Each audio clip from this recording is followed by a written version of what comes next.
क्या? हालांकि इस चैप्टर को हम सिंपली बोलेंगे कॉस्ट शीट। और कॉस्ट शीट को अगर हम पढ़ते हैं आगे और डिटेल में, तो हमें क्या पढ़ना पड़ेगा कॉस्ट शीट में? तो सर इस चैप्टर में सीखने को मिलेगा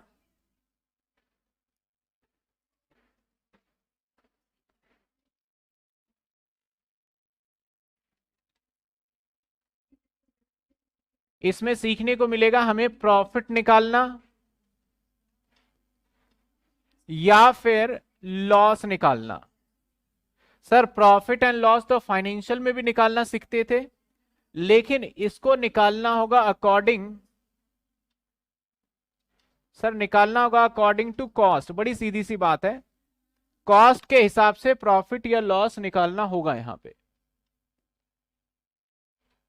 उसके लिए आपको कुछ बातें पता होना चाहिए। हम पहले क्या करते थे सर, नॉर्मली ये बनाया ट्रेडिंग पी एंड एल और काम स्टार्ट हो गया हमारा ये ट्रेडिंग पी एंड एल।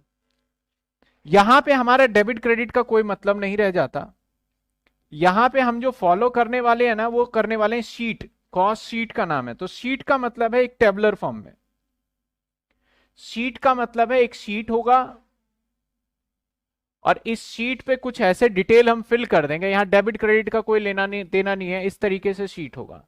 और यहां पे हम हर एक चीज का एक कॉस्टिंग बना के एक प्रॉफिट या लॉस निकाल लेंगे, दैट इज इसको बोला गया कॉस्ट शीट।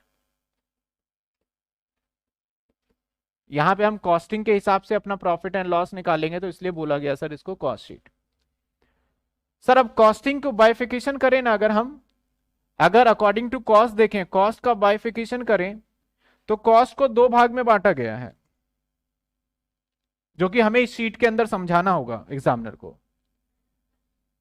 सर एक होता है हमारा डायरेक्ट, एक होता है हमारा इनडायरेक्ट। सर डायरेक्ट का मतलब क्या है और इनडायरेक्ट का मतलब क्या है? डायरेक्ट का मतलब यह है जो अपेरेंटली दिख रहा है, जिसे आप देख के बता सकते हो, डायरेक्टली बता सकते हो कि यह है, उसे बोलेंगे डायरेक्ट। सीधा देख के उसके कॉस्टिंग को मेजरमेंट कर सकते हो, उसे क्या बोलेंगे सर? डायरेक्ट। बिल्कुल, ये क्लास भी अपलोड होंगी, सारी क्लासेस अपलोड होगी जैसे कि पहले होती आई है। तो डायरेक्ट कॉस्ट, अगर मैं सिंपल सी बात, मैंने अभी थोड़ी देर पहले एक एग्जांपल लिया था, जैसे कि बर्गर का बात किया था मैंने, इसके अंदर मैकडी के अंदर आप जानते हो, तो अगर मैं बात करूं तो आपको, अगर मैं उसकी कॉस्टिंग बताऊं ना, तो आपने भले ही 100 रुपए का खरीदा,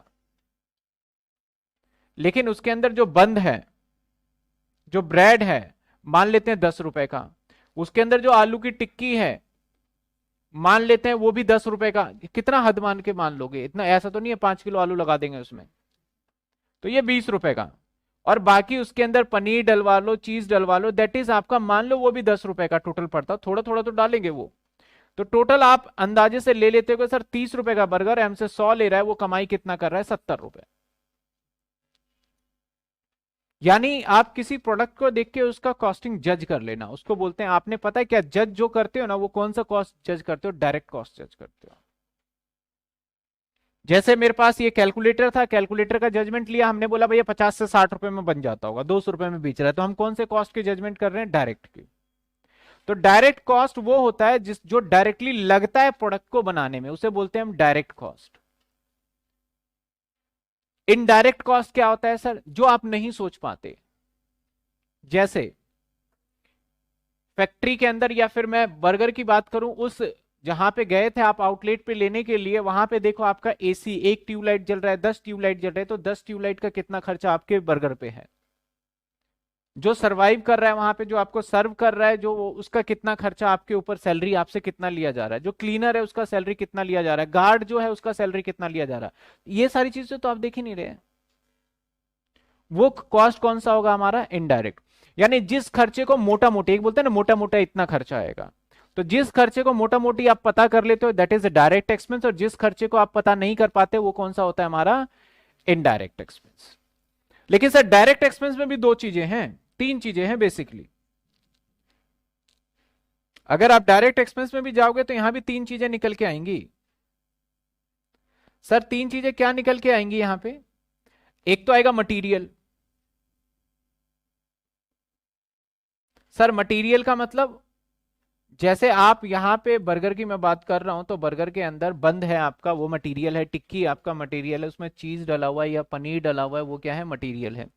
लेकिन इसके साथ साथ उसे जो रैपर करा जा रहा है वो भी एक मटेरियल है। रैप करके देते हैं ना आपको, वो भी क्या है, एक मटेरियल है। तो एक हो गया वो मटेरियल। उसके बाद आपने सोचा कि इस प्रोडक्ट को बनाने में कितना टाइम लग रहा होगा, उसकी सैलरी इतनी हो जाएगी। तो आप डायरेक्ट लेबर भी कई बार पता कर सकते हो, जिसका पीस रेट वेज रेस के हिसाब से हमें गिवन होता है। तो डायरेक्ट के अंदर आप देखोगे ना, मैं डायरेक्ट खर्चे की बात कर रहा हूं सर, मैं बात किसकी कर रहा हूं, डायरेक्ट खर्चे की, एक्सपेंस की। तो अगर मैं डायरेक्ट एक्सपेंस की बात करूं ना, तो एक तो डायरेक्ट एक्सपेंस में हमारा मटेरियल आ जाएगा, सेकेंड वन आ जाएगा हमारा लेबर, और थर्ड वन आ जाएगा हमारा ओवरहेड। हम पहले बेसिक कॉन्सेप्ट बिल्डअप कर लेते हैं माइंड में, फिर हम चैप्टर स्टार्ट करेंगे। सर मटेरियल का मतलब सामान, सिंपल सी बात है। लेबर का मतलब मेहनत जो लग रहा है। सर लेबर तो डिटरमाइन करना बहुत मुश्किल है, ऐसा नहीं है, कुछ चीजें प्रोडक्ट आपका पीस वाइज भी मिलता है, उसमें पता कर लेते हैं हम लेबर कितना है। जैसे मान लेते हैं कि आपने कुछ काम एक स्पेशली करवाया अपने लिए, तो बोलेगा भैया सामान का तो इतना लगेगा, आपका आपका 200 रुपए तो सामान सामान आ जाएगा। आपने कोई मान लेते हैं ऐसा काम डेकोरेशन वगैरह या कुछ भी ऐसा काम अपने लिए स्पेशली ऑर्डर किया है, तो बोला भैया 200 का तो सामान आएगा और हमारी दिहाड़ी दे देना, 100 रुपए मेरा लेबर लगेगा, जितने काम करूं 1 घंटा लगे 2 घंटा लगे तो 300 हो गया ना। तो ये डायरेक्ट है। डायरेक्ट के अंदर आपको मटेरियल भी पता चल गया और लेबर। और ओवरहेड क्या होता है, खर्चा। ओवरहेड का खर्चा होता है, पहले हम जो अकाउंट्स में पढ़ते थे ना, अकाउंट्स में खर्चा, P&L में debit, direct expense, indirect expense. Costing बोलता है भैया डायरेक्ट डायरेक्ट इनडायरेक्ट खर्चे के चक्कर में मत पड़ो, हम खर्चे का नाम एक मॉडर्न नाम रखेंगे जिसको बोलेंगे ओवरहेड। तो अगर मैं कॉस्टिंग में बोलूं ओवरहेड, मैं बोलूं कि तीन ही खर्चे रखेगा, लेबर यानी इसमें वेजिस है, और खर्चा मैं बोलूं भैया, अगर बोलूं मैं फॉर एग्जाम्पल डेप्रिसिएशन का खर्चा, सर ओवरहेड है। बिजली का बिल ओवरहेड है, पानी का बिल ओवरहेड है, अकाउंटेंट की सैलरी वेज लेबर में आ जाएगा। यानी इसके अलावा जितने अपार्ट ऑफ खर्चे हैं ना, वो सारे के सारे खर्चे आपके किस में आ जाते हैं, ओवरहेड में। रेंट, मकान का किराया, वैसे तो बोलते हैं रेंट इज अ एक्सपेंस, लेकिन अब कॉस्टिंग में ऐसा नहीं होगा, रेंट क्या है, ओवरहेड है। समझ में आ रही है बात आपको, ये सारा रहेगा। सर इनडायरेक्ट का मतलब क्या है, इनडायरेक्ट जिसके बारे में आप पता ही नहीं कर पा रहे। सर ऐसा कौन सा खर्चा नहीं पता कर पा रहे। एक फैक्ट्री है, फैक्ट्री के अंदर माल तैयार हो रहा है, कितने का माल लग रहा है, एक लेबर कितना पीस ले रहा है, कितना बिजली का बिल लग रहा है, ये सब पता कर सकते हो। ऐसा भी कर सकते हो कि भैया एक पीस को बनाने में 1 घंटा मशीन चलता है, 1 घंटे में 2 यूनिट लगेगा, तो ये क्या हो गया, ओवरहेड, डायरेक्ट ओवरहेड जिसका आप पता कर सकते हो। लेकिन व्हाट अबाउट उसका जिसके बारे में पता नहीं है, जहां पे कोई कंसिडर नहीं करता, बाहर गार्ड खड़ा है, वो गार्ड भी तो इसी फैक्ट्री के माल बनाने के लिए खड़ा है, तो उसका जो खर्चा है वो इनडायरेक्ट एक्सपेंस है। सेम ऐसे इसके ऊपर मान लेते हैं रैपर वगैरह किया जाता है, पैकिंग किया जाता है, तो माल तो बनने के बाद पैकिंग हो रहा है बाहर, वो इनडायरेक्ट एक्सपेंस है। सेम मान लेते हैं कि इस सामान को ले जाना, लेके आना, कैरेज का खर्चा हो रहा है, बन गया तैयार, एक जगह से दूसरी जगह ले जा रहे हैं, तो ये भी तो खर्चा कंपनी के कॉस्ट से ही तो रिकवर होगा। ये कौन सा खर्चा है, इनडायरेक्ट एक्सपेंस है। तो यहां पे भी देखा जाए तो सेम 3 पार्ट आने वाले हैं। यहां पे भी आप देखोगे तो 3 पार्ट ही होंगे।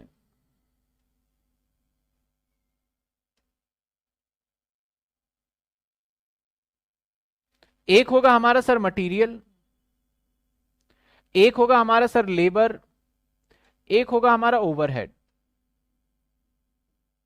ओवरहेड को ना मैं OH लिख दिया करूंगा। 3 तरीके के हमारे यहां पे खर्चे होने वाले हैं।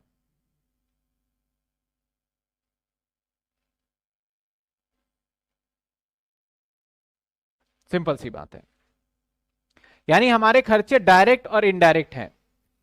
ये हमारा कॉस्ट शीट जो रहेगा ना, कॉस्ट शीट के अंदर पता है हम क्या करेंगे, कॉस्ट शीट के अंदर हम खर्चे को डिवाइड कर देंगे। हमारा कुछ ऐसे यहां खर्चा आएगा, फिर इसके बाद कुछ खर्चे निकल के ये आएगा, फिर इस खर्चे को निकल के आएगा, फिर हमारा अल्टीमेटली सेल्स या प्रॉफिट निकल जाएगा। अभी हम देखेंगे उन चीजों को। तो सर हम कॉस्ट की टाइप की बात करें तो कॉस्टिंग को बांटा जाए तो 2 पार्ट में बट जाता है हमारा।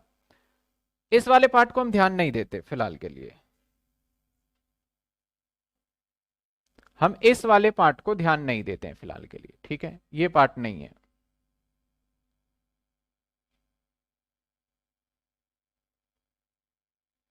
हमें सिर्फ ऊपर वाले पार्ट को ध्यान देना है। ये आपकी किताब का ही है।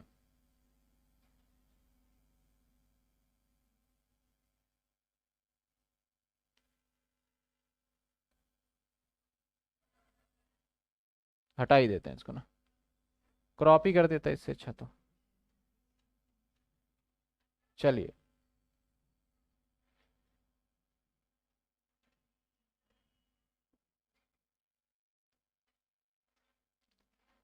अब कहता है क्या सर, मटेरियल, मटेरियल के बाद हमारा क्या है सर, लेबर और एक्सपेंस। मटेरियल में देखा जाए तो डायरेक्ट, मटेरियल डायरेक्ट भी हो सकता है, इनडायरेक्ट भी हो सकता है, लेबर भी डायरेक्ट भी हो सकता है, और एक्सपेंस, एक्सपेंस का मतलब ओवरहेड, ये भी डायरेक्ट भी हो सकता है और इनडायरेक्ट भी हो सकता है।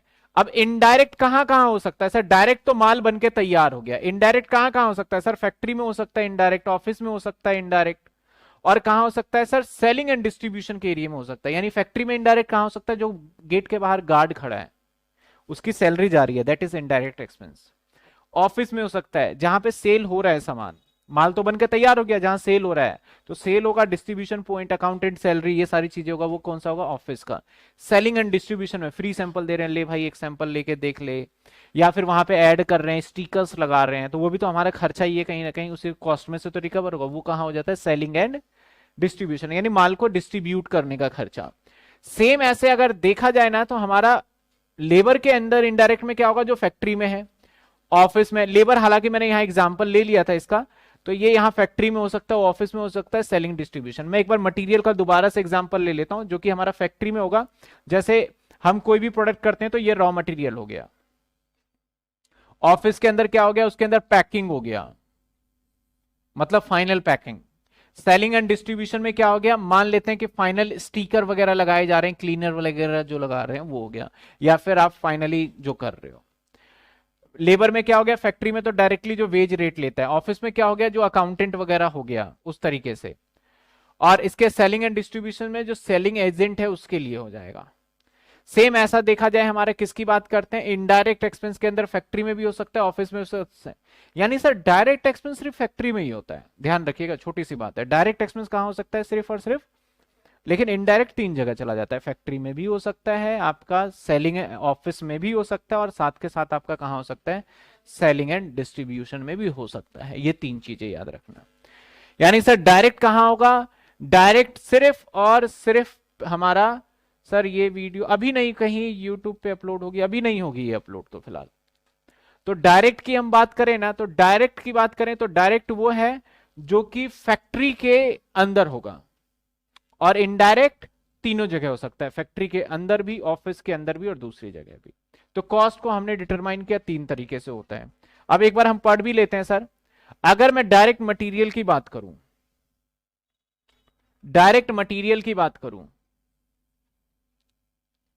या इनडायरेक्ट मटेरियल की बात करूं, यहां एग्जांपल भी देखिएगा क्या क्या है। कहता है सर डायरेक्ट मटेरियल वो है, इज ऑल्सो आपका described as a raw material. जो रॉ मटेरियल कच्चा माल जो होता है डायरेक्ट मटेरियल है। प्रोसेस में जो भी जाता है, जैसे मटेरियल हो गया, और उसे प्राइम मटेरियल भी बोला जाता है, इस शब्द को याद रखिएगा, प्राइम मटेरियल यानी प्राइम कॉस्ट भी बोला जाता है, प्रोडक्शन मटेरियल भी बोला जाता है, स्टोर मटेरियल भी बोला जाता है, आपका जो हमारा यूज होने वाला है कंस्ट्रक्शन के लिए, सीमेंट वगैरह, वहां के लिए भी मटेरियल बोला जाता है।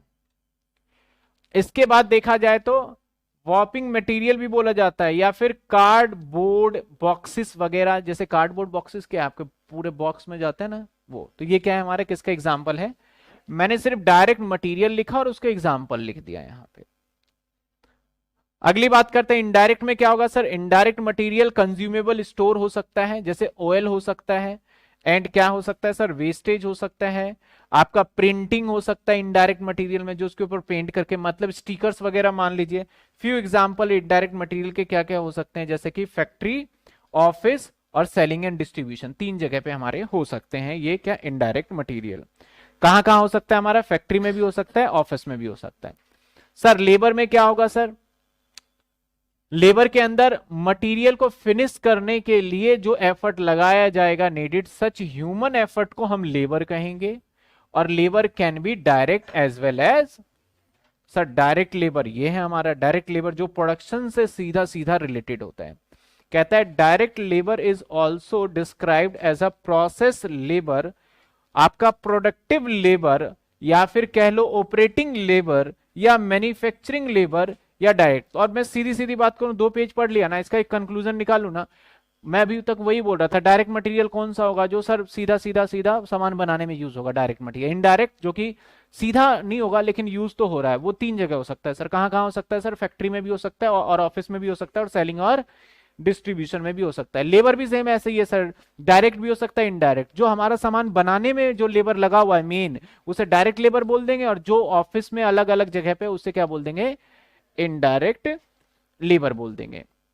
एग्जाम्पल है इनडायरेक्ट लेबर का, may be related to the factory, office, selling and distribution. तो ये सारे नोट्स आपके ऑलरेडी अपलोडेड हो गए होंगे, नहीं होंगे तो मैं करवा दूंगा। अब इसके अंदर इनडायरेक्ट में कौन होता है? स्टोर कीपर हो गया, फॉरमैन हो गया, जो कि सामान बना ही नहीं रहा, लेकिन फॉरमैन क्या कर रहा है? सिर्फ देख रहा है। टाइम कीपर हो गया आपका, या फिर आपका जो डायरेक्शन दे रहा है, डायरेक्टर फी, सैलरी, ये सारी चीजें क्या है हमारे? इनडायरेक्ट में आ जाता है। एक्सपेंस कौन से होते हैं सर? डायरेक्ट एक्सपेंस हो सकते हैं और इनडायरेक्ट। और एक्सपेंस को मैंने यहां क्लियरली बता दिया, इसको क्या बोलेंगे सर? हम ओवरहेड बोलेंगे। Manufacturing work factory. अब इसके बाद डायरेक्ट और इनडायरेक्ट एक्सपेंस है। अब ये किसके एग्जांपल है? मैन्युफैक्चरिंग एक्सपेंस, वर्क या फैक्ट्री प्रोडक्शन, ये सर एग्जांपल है डायरेक्ट के। Rent related to the insurance of factory premises, power use to the factory, building, plant and machinery. कहता है कि मैन्युफैक्चरिंग और फैक्ट्री और प्रोडक्शन से रिलेटेड होगा, उसकी बात कर रहे हैं। यानी खर्चे भी सर 2 ही हैं, मिला के हम बात करें। ऑफिस एडमिनिस्ट्रेशन में क्या क्या हो सकता है, ऑफिस में क्या क्या खर्चे हो सकते हैं, ये बस सिंपल सी बात है। ऑफिस का किराया, ऑफिस में लाइट, हीटिंग, यानी ऑफिस के अंदर जो खर्चा है भाई वो ऑफिस का है। मैं अपना प्रिंटर अपने फैक्ट्री में रखूंगा तो फैक्ट्री का खर्चा है, और अपने ऑफिस में ले जाके यूज करूंगा तो ऑफिस का खर्चा है आपका। वहां पे एंड टेलीग्राम वगैरह, पोस्टेज का, टेलीफोन का खर्चा, तो ये सारे खर्चे आपके, मैंने कुछ एक एग्जांपल दे दिया, क्लियर होगा। लेकिन हम जब प्रैक्टिकल करेंगे ना अभी तो और ज्यादा क्लियर होगा। सेलिंग एंड डिस्ट्रीब्यूशन में कौन कौन से खर्चे हो जाएंगे वो लिस्ट लिखा हुआ है कि सर पैकिंग के खर्चे हैं, लोडिंग चार्ज खर्चे हैं, या फिर कैरेज आउटवर्ड मान लो आप, या कलेक्शन चार्जेस है, बेड डेट्स है, ये सारे कहां के खर्चे माने जाएंगे? सेलिंग एंड डिस्ट्रीब्यूशन के खर्चे माने जाएंगे। कहता है कि आइटम एक्सक्लूड, ये बड़ी खास बात कही इसने, ये मैं इसी का वेट कर रहा था, ये मुझे समझाना था। देखो हम कॉस्टिंग कर रहे हैं, प्रॉफिट एंड लॉस निकालेंगे, यानी सर कॉस्ट के अंदर हम प्रॉफिट एंड लॉस इस चैप्टर में निकालने वाले हैं। तो सर फाइनेंस में भी तो निकाला था, फाइनेंस में हम सारे खर्चे दिखा देते थे सारे, लेकिन कॉस्ट के P&L निकालते टाइम पे बोला गया भैया ऐसा खर्चा जो कि हमारे प्रोडक्ट से रिलेटेड ही नहीं है उसको दूर करो यहां से। यानी जब हम P&L बनाएंगे ना, इनका जब स्टेटमेंट प्रॉफिट निकालेंगे, लॉस निकालेंगे, तो ऐसा खर्चा जो कि हमारा रिलेटेड ही ना हो, किससे रिलेटेड ना हो, उस प्रोडक्ट को बनाने से उसे दूर कर दो। अगर एग्जामिनर उस खर्चे को दे तो इग्नोर इट। तो सर ऐसे कौन कौन से खर्चे हैं जो कि उससे रिलेटेड होता है और हमें इग्नोर करके चलना है, वो यहां पे लिस्ट गिवन है, जिसको ध्यान से देखिएगा, कई बार एग्जामिनर पूछ भी लेता है। क्या कहता है? There are certain item which are include in the financial account, ये फाइनेंशियल अकाउंट में इंक्लूड होता है but not in cost account में नहीं होता, ये पता होना बहुत जरूरी है। जैसे कहता है एप्रोप्रिएशन ऑफ प्रॉफिट, यानी प्रॉफिट का बंटवारा, जैसे 2 पार्टनर है, 2 पार्टनर प्रॉफिट बांट रहे हैं, या फिर उसके एप्रोप्रिएशन मतलब जनरल रिजर्व में पैसा ट्रांसफर कर दिया। भैया जनरल रिजर्व में आप पैसा ट्रांसफर कर रहे हो तो प्रॉफिट का एप्रोप्रिएशन कर रहे हो, उसका प्रोडक्ट से क्या लेना देना है? जबकि जनरल रिजर्व हमें एक तरीके से खर्चा मान के P&L में से डेबिट करते हैं, फिर हम रिजर्व एंड सरप्लस में लेके जाते हैं। तो यहां पे कहता है कि एप्रोप्रिएशन ऑफ आपका सिंकिंग फंड, सिंकिंग फंड का मतलब सर DRR, आपने अगर 12th क्लास में पढ़ा हो या फिर आपने उसमें पढ़ा हो कॉर्पोरेट में, तो DRR, तो DRR भी हमारा एक तरीके से खर्चे की तरीके से ट्रीट करते हैं प्रॉफिट में से, लेकिन वो सर हमारा फाइनेंस का खर्चा है। डिविडेंड पेड कर रहे हो शेयर होल्डर को। अब मैं बना रहा हूं यहां पे कैलकुलेटर और कैलकुलेटर को बनाने से लेके बेचने तक का खर्चा निकाल रहा हूं, तो शेयर होल्डर का डिविडेंड से इसका कोई लेना देना नहीं है। मैं नहीं पे कर रहा डिविडेंड को, कोई फर्क थोड़ी पड़ेगा बनाने के खर्चे पे। तो डिविडेंड भी किसका खर्चा है सर? हमारा फाइनेंस का खर्चा है, कॉस्ट का नहीं है। टैक्स, इनकम एंड प्रॉफिट पे जो भी टैक्सेस दोगे आप इनकम और प्रॉफिट के ऊपर, तीन खर्चे हो गए, ध्यान दीजिएगा। एक तो सिंकिंग फंड का खर्चा, डिविडेंड पे, टैक्सेस जो प्रॉफिट के ऊपर दोगे। और क्या है sir? Transfer to general reserve, अभी जो बता रहा था मैं, transfer in excess of provision on depreciation, depreciation पे प्रोविजन बनाना आपका। तो ये सर हमारा इसका खर्चा नहीं है, क्योंकि हम कॉस्टिंग बनाते हैं हमेशा एक्चुअल के हिसाब से। अगर मैंने कहा कि ये डेप्रीशिएशन इतना प्रोविजन है, लग सकता है, तो नहीं सर, जितना लगा है उसी के हिसाब से कॉस्टिंग निकालिए। क्योंकि हम कस्टमर को ऐसे थोड़ी ना बोलेंगे कि भाई इसका प्रोडक्ट का प्राइस 7 भी हो सकता है और 8 भी हो सकता है, उसे तो एग्जैक्ट प्राइस बताना पड़ेगा हमें। एंड बेड डेट्स प्रोविजन ये नहीं लिया जाएगा। Amount return of goodwill, preliminary expense और अंडर राइटर कमीशन ये भी नहीं लिया जाएगा। सर प्रिलिमिनरी एक्सपेंस आपको पता होना चाहिए, शेयर इशू करने से पहले, कंपनी बनने से पहले खर्चे, इसको ना राइट ऑफ किया जाता। वैसे तो अकाउंट्स के पॉइंट ऑफ व्यू से बोलूं तो था, अब बोला गया राइट ऑफ का कोई चक्कर नहीं है, एक बार में दिखाए जो नए अकाउंटिंग स्टैंडर्ड आए। लेकिन कॉस्टिंग के अंदर अभी भी पुराने के हिसाब से सोच रहे हैं कि अगर ऐसा कोई खर्चा हो तो उसको कहां मानना है? फाइनेंस का, कॉस्ट का खर्चा वो नहीं है। चार्जेबल आपका डोनेशन, डोनेशन अगर देते हो किसी को, चैरिटेबल डोनेशन देते हो, तो वो भी आपका किसका खर्चा है? डोनेशन से हमारे प्रोडक्ट का बनाने का क्या मतलब है sir? Loss sale of investment, आपने इन्वेस्टमेंट कर दिया, बिल्डिंग खरीद लिया और वहां नुकसान हो गया, तो प्रोडक्ट से कोई लेना देना नहीं है। एक्सपेंस ऑन ट्रांसफर ऑफ आपका कंपनीज ऑफिस, ऑफिस क्या करा आपने? ट्रांसफर कर दिया कंपनी के ऑफिस को, आप एक जगह से दूसरे जगह शिफ्ट कर रहे हो, उसका खर्चा हम थोड़ी बियर करेंगे, ये नहीं माना जाएगा। आपका क्या है? इंटरेस्ट ऑन बैंक, सर नहीं होता, ये परेशान करेगा। जैसे मैंने बोला चलो प्रॉफिट निकालो और मैंने बोला इंटरेस्ट, सर इग्नोर, इंटरेस्ट हमारा कॉस्ट से क्या लेना देना सर? डिवेंचर पे, मोर्टगेज पे कोई भी इंटरेस्ट हो नहीं लिया जाएगा। ये सारे लिस्ट वो मैं लिख रहा हूं यहां पे जिस खर्चे को हम अपने जो प्रॉफिट एंड लॉस बनाएंगे उसमें नहीं दिखाएंगे। आपका डीमर्ज पे, आपका डैमेज पेबल आपने कर दिया, किसी का डैमेज कर दिया जिसे हम बोलते हैं कि कंपनसेशन पे, कोई मतलब नहीं है। पेनल्टीज दिया आपने, फाइन दिया। लॉस ड्यू टू आपका आपका स्क्रैपिंग मशीनरी, उसका कोई नहीं होगा। आपका remuneration paid to the proprietor excluding, मतलब इस सब चीजों का कोई मतलब यहां पे नहीं है। प्योरली फाइनेंशियल इनकम, कुछ इनकम भी है जिसको नहीं कंसीडर करना। वो जितने भी करे थे वो क्या थे सर? सारे खर्चे थे।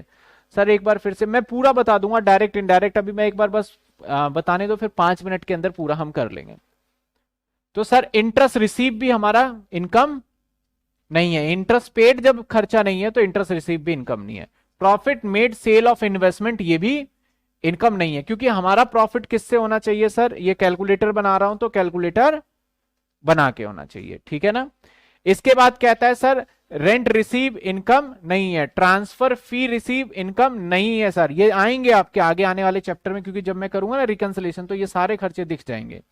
इंटरेस्ट डिविडेंड रिसीव नहीं है सर। ब्रोकिंग रिसीव कोई भी नहीं है। डिस्काउंट या फिर कमीशन रिसीव करते हो तो ये भी हमारा खर्च इनकम नहीं है, ये भी इनकम नहीं माना जाएगा। तो अभी तक फटाफट से अभी तक क्या देखा? बड़ी छोटी सी चीजें देखिए, मैं एक वर्ड में कंक्लूड करूं कि भैया हमारा जो सिलेबस है 10-12 चैप्टर का है, उसमें से कुछ आना है। तो सिलेबस तो अभी क्या करेंगे जान के, जब चैप्टर आएगा तो देखेंगे। अभी हमने देखा कॉस्टिंग सीख रहे हैं, और कॉस्टिंग के अंदर कुछ मोटी मोटी बातें सीखना। एक ओवरहेड नाम नया आया है, उस ओवरहेड नाम को क्या बोलते हैं? हम खर्चे को बोलते हैं। खर्चे को बदल के नाम रख दिया ओवरहेड। और यहाँ पे खर्चे होते हैं हमारे डायरेक्ट खर्चे होते हैं, इनडायरेक्ट। और मैं सही बताऊं ना तो क्वेश्चन करते हुए आपको फर्क ही नहीं पड़ेगा कि कौन सा खर्चा डायरेक्ट है कौन सा इनडायरेक्ट, आप करते जाओगे बस। तो लेकिन फिर भी थ्योरी के पॉइंट ऑफ व्यू से कुछ खर्चे डायरेक्ट होते हैं, कुछ इनडायरेक्ट होते हैं। डायरेक्ट खर्चे वो होते हैं जो हमें दिखता है और हम फटाफट से जज कर सकते हैं, और डायरेक्ट खर्चा फैक्ट्री में ही खर्चा होता है। कुछ इनडायरेक्ट खर्चे होते हैं जिसको हम कैलकुलेट नहीं कर पाते, लेकिन बहुत डिटेल में जाएंगे तो कैलकुलेशन होगा। और ये तीनों जगह हो सकता है, ऑफिस में भी हो सकता है, फैक्ट्री में भी हो सकता है, और सेलिंग एंड डिस्ट्रीब्यूशन पॉइंट पे भी हो सकता है। ऑफिस का मतलब सर जब प्रोडक्ट बन के आपके ऑफिस में चले जाता है बिकने के लिए, जहां से शोरूम से बेचते हो, that is called office. Selling and distribution जब आपका मार्केट में प्रोडक्ट जाता है तो वहां भी खर्चे होते हैं, एडवर्टीजमेंट वगैरह, वो सेलिंग एंड डिस्ट्रीब्यूशन का पार्ट माना जाता है। तो कितने सारे खर्चे ऑफिस के हैं, सेलिंग के, वो सारी हम अभी बात करेंगे। और इसके बाद क्या देखा सर हमने? कुछ ऐसे खर्चे हैं जो कि प्योरली किसके हैं सर? फाइनेंस के हैं। उस खर्चे को हम क्या करेंगे? इग्नोर करके चलेंगे। और अगर कोई फाइनेंस का इनकम है उसको भी इग्नोर करके चलेंगे। यानी कॉस्ट अकाउंट करते समय पे इस खर्चे की कोई वैल्यू नहीं रह जाती। सर इसके बाद एबनॉर्मल गेन या लॉस, लॉस और gain on sale of fix assets, loss business property account, या फिर आपका थेफ्ट फायर अकर, ये भी हमारा एबनॉर्मल लॉस गेन के एग्जाम्पल है जिसको हम कंसीडर नहीं करते, लेकिन इस पे मैं स्टार बना देता हूं, कब कब कुछ टाइम पे करना भी पड़ता है। अब बात आता है सर, एक वर्ड आता है सर प्राइम कॉस्ट। ये वाली थ्योरी ना, प्राइम कॉस्ट वाली ना, जब मैं क्वेश्चन करके दिखाऊंगा तो आपको समझ में आएगा प्राइम कॉस्ट क्या होता है, फैक्ट्री कॉस्ट आपका क्या होता है। अब देखिए हम जो सवाल करेंगे ना, कैसे करने वाले मैं बता देता हूं। हालांकि मैंने बना रखा है, लेकिन फिर उसमें हम जो सवाल, हमें पी एंड एल बनाना है, तो पी एंड एल बनाने का क्या तरीका रहेगा वो देख लेते हैं एक बार।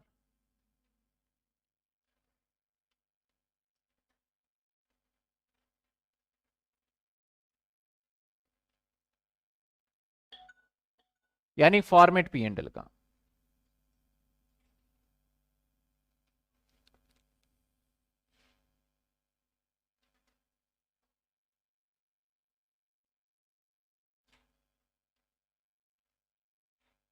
अमाउंट और यहां पर्टिकुलर और इधर कॉस्ट शीट,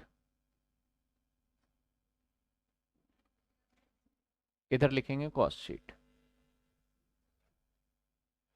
बुक की पीडीएफ नहीं होगी अभी, मैं जो नोट्स मैं क्वेश्चन कराऊंगा उनकी पीडीएफ होगी, बाकी पढ़ने के लिए रीडिंग के लिए बुक आपको लेना पड़ेगा।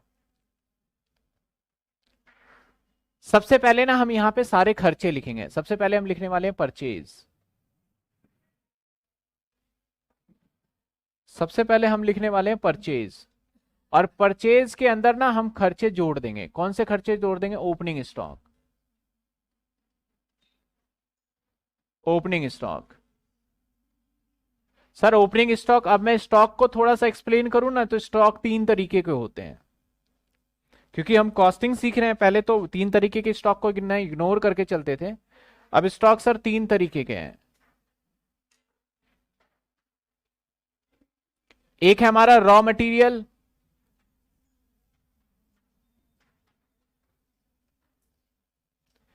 एक है हमारा वर्क इन प्रोग्रेस,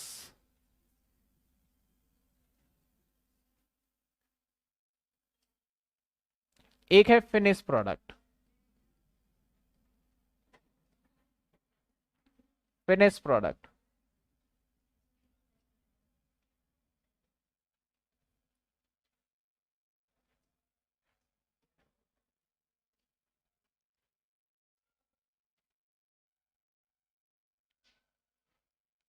अगर हम बात करें रॉ मटेरियल फिनिश प्रोडक्ट, तो बड़ी सीधी सी बात है, कच्चा माल, रॉ मटेरियल का मतलब कच्चा माल है। जैसे आप एग्जांपल करो, घर में रोटी वगैरह बनाते हो, उसी का एग्जांपल ले ले, तो जो सूखा आटा होता है वो रॉ मटेरियल है। जो गीला आटा होता है, क्योंकि उसको गीले आटे के अंदर ना एक एक्स्ट्रा एफर्ट और डालना है। क्या डलेगा उसके अंदर? लेबर डलना है, मतलब कि कुछ थोड़ा सा और काम कर दे तो रोटी बनके तैयार हो जाएगी। तो जो गीला आटा है वर्क इन प्रोग्रेस है, मतलब अभी इसे हम मतलब कि यूज भी नहीं कर सकते और छोड़ भी नहीं सकते, ऐसे सिचुएशन में। सूखा आटा तो स्टॉक में पड़ा रहता है। वर्क इन प्रोग्रेस, इसका मतलब ज्यादा समय लंबे तक हम नहीं रख सकते हैं। इसके बाद क्या बनता है हमारा? फाइनली जब रोटी बनके तैयार हो गया तो फिनिश प्रोडक्ट। तो स्टेजेस है इनके, एक है हमारा क्या, रॉ मटेरियल, यानी कच्चे माल का ओपनिंग स्टॉक या क्लोजिंग स्टॉक जो भी हो। इसके बाद वर्क इन प्रोग्रेस का, उसके बाद लास्ट में फिनिश गुड्स। फिनिश गुड्स कौन सा होता है? जो बिकने के लिए हमेशा तैयार है। तो यहां पे जो मैंने ओपनिंग स्टॉक लिखा है ना, रॉ मटेरियल को मैं अब पता है किस नाम से बोलूंगा? रॉ मटेरियल को RM लिख दूंगा, वर्क इन प्रोग्रेस को WIP बोल दूंगा मैं, और फिनिश गुड्स को ना मैं थोड़ा FG यूज करा करूंगा। तो ओपनिंग स्टॉक किसका सर? माइनस कर देंगे यहां क्लोजिंग स्टॉक, ये भी किसका होगा सर? परचेज को यहीं लिखिए, ओपनिंग रॉ मटेरियल को यहां लिखिए, माइनस कर दीजिए इसको, और इसको माइनस करके डायरेक्टली आप बाहर लिख दीजिए। यानी इसके बाद और कोई खर्चे हैं क्या? बिल्कुल है। जैसे आपका वेजेस, जैसे कि वेजेस, अब वेजेस के भी कैटेगरी हैं। सर वेजेस कौन से वाला? अगर हम वेजेस की बात करें तो तीन तरीके का वेजेस है यहां। वेजेस की बात करें तो तीन तरीके का वेजेस है। एक तो आपका होता है डायरेक्टली प्रोडक्शन से रिलेटेड, हालांकि दो तरीके का ही मान लो, एक तो डायरेक्ट होता है हमारा प्रोडक्शन से रिलेटेड और एक होता है अनप्रोडक्टिव।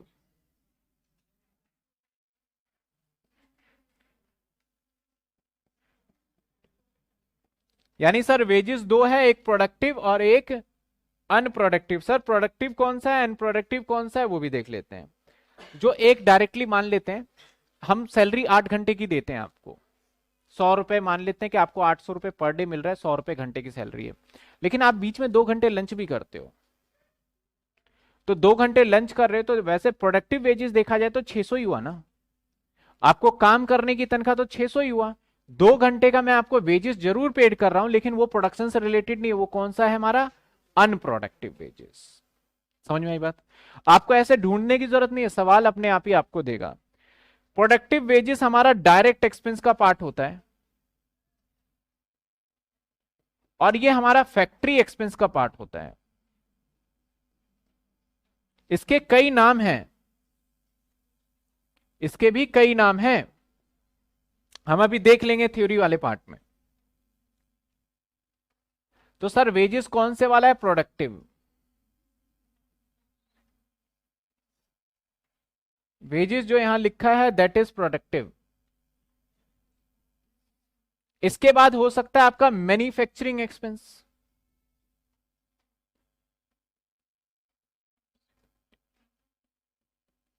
मैन्युफैक्चरिंग एक्सपेंस यानी ये भी डायरेक्ट होना चाहिए, और सिंपल वर्ड में बोलूं तो सारे डायरेक्ट एक्सपेंस।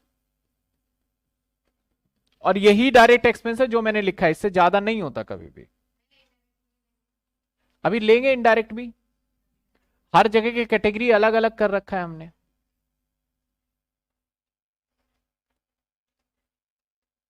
बस मुझे फॉर्मेट वगैरह समझाने दीजिए, कुछ बच्चे डाउट भी पूछ रहे हैं तो मैं इसलिए ध्यान नहीं दे रहा। इसके बाद ना एक हेडिंग जनरेट होगा, उस हेडिंग को बोलेंगे हम प्राइम कॉस्ट।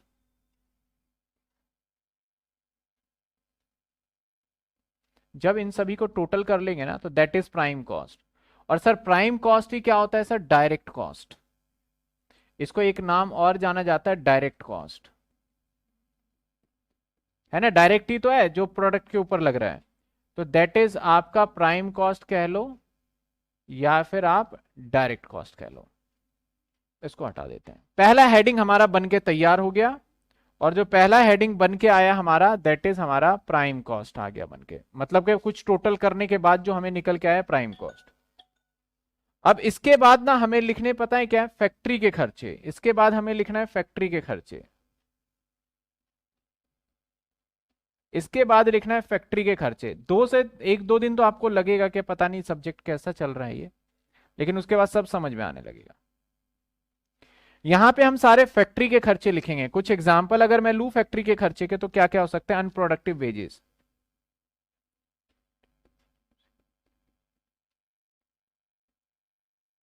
या फिर फैक्ट्री ओवरहेड।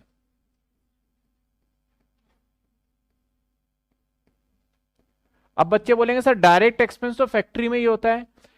डायरेक्ट एक्सपेंस ये वो है जो कि सीधा मटेरियल पे लग रहा है। अब सुपरवाइजर है, वो मटेरियल पे थोड़ी उसका काम है कोई, वो तो बस देख रहा है, लेबर को देख रहा है, तो वो आ जाएगा फैक्ट्री खर्चे में। फैक्ट्री ओवरहेड में क्या क्या आ सकता है उसकी मैं एक लिस्ट दे दूंगा, जिससे कि आपको क्लियरिटी मिल जाएगी।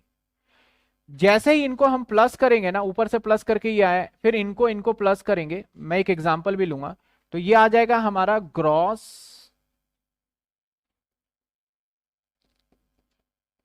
Factory cost. क्या आ जाएगा सर? Gross factory cost.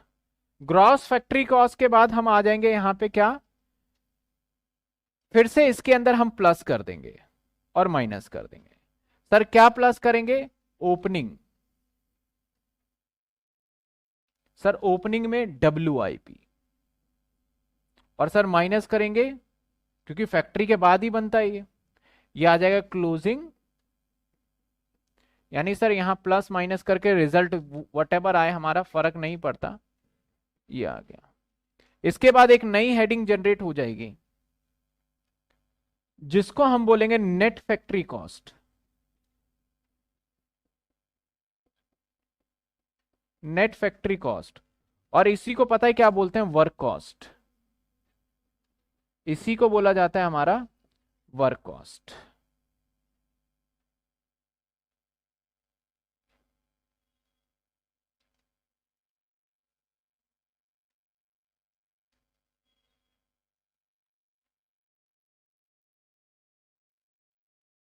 इसी को बोला जाएगा वर्क कॉस्ट। पूरा प्रैक्टिकल सब्जेक्ट है ये। चलिए,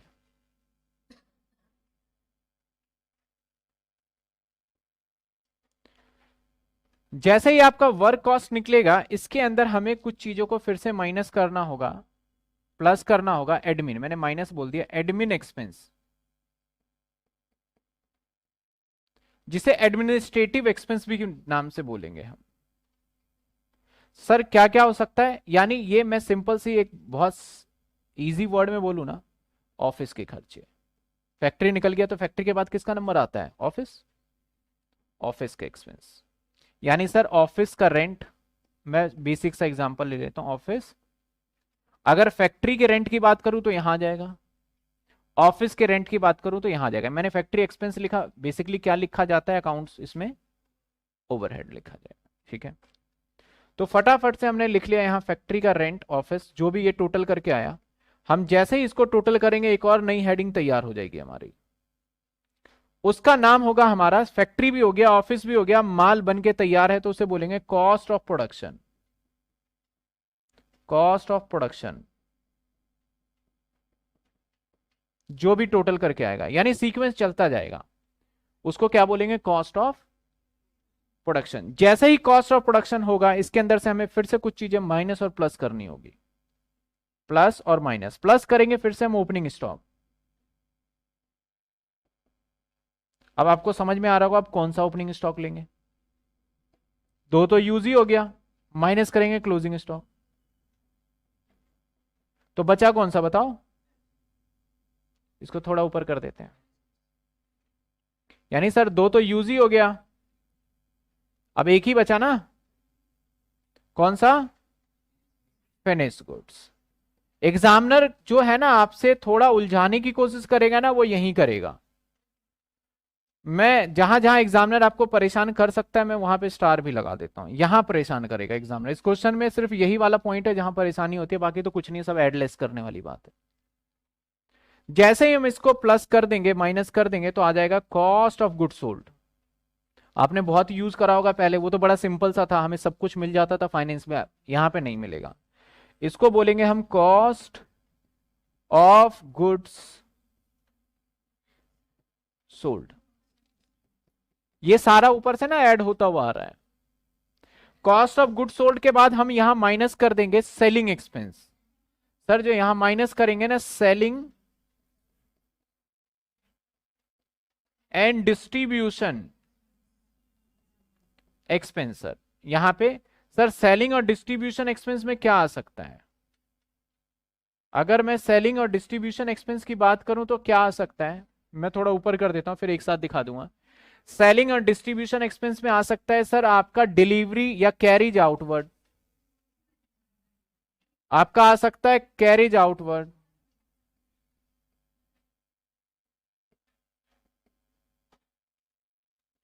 या डिलीवरी व्हीकल्स चार्ज, या सेलिंग फ्री सैंपल,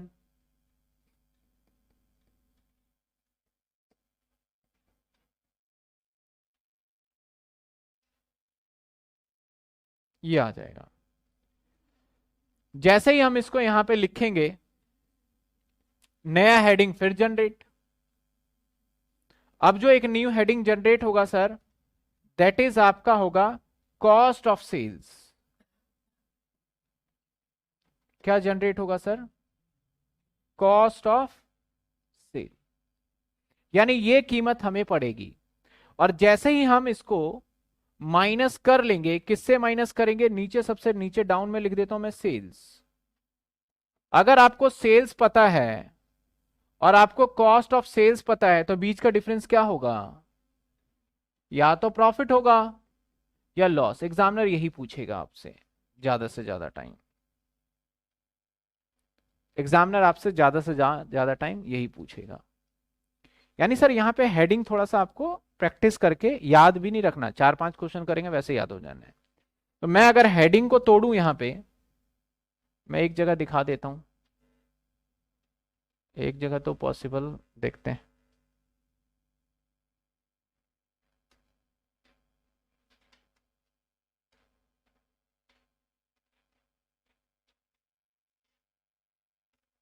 अ,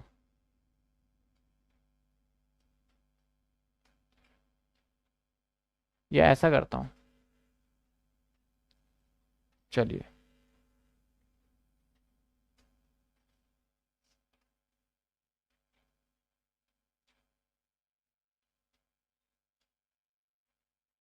मैं इसको टू बी कंटिन्यू यहां लेके आ जाता हूं।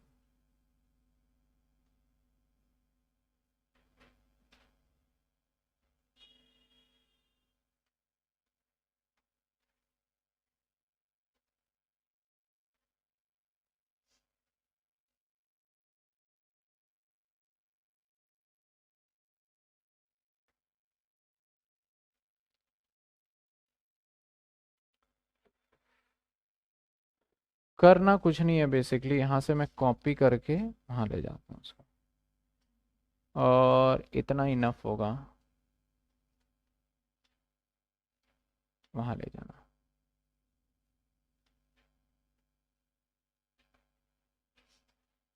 हाँ, हाँ,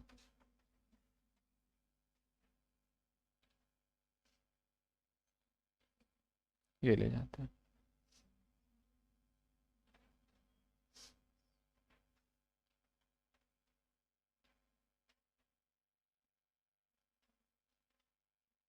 ये लीजिए, आमने सामने आपको दिखा दिया है।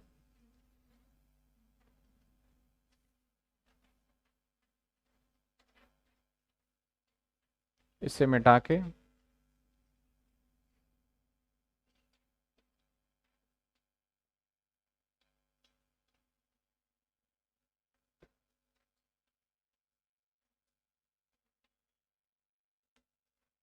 हाँ जी, अब आपको विजुअल हो जाएगा प्रॉपर।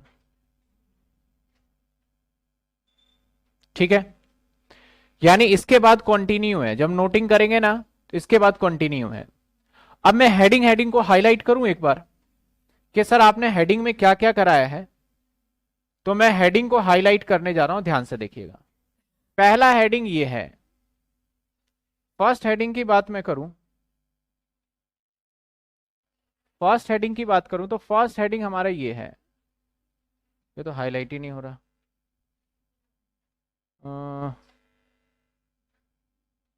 चलिए हम ले लेते हैं, सर्कल ले लेते हैं।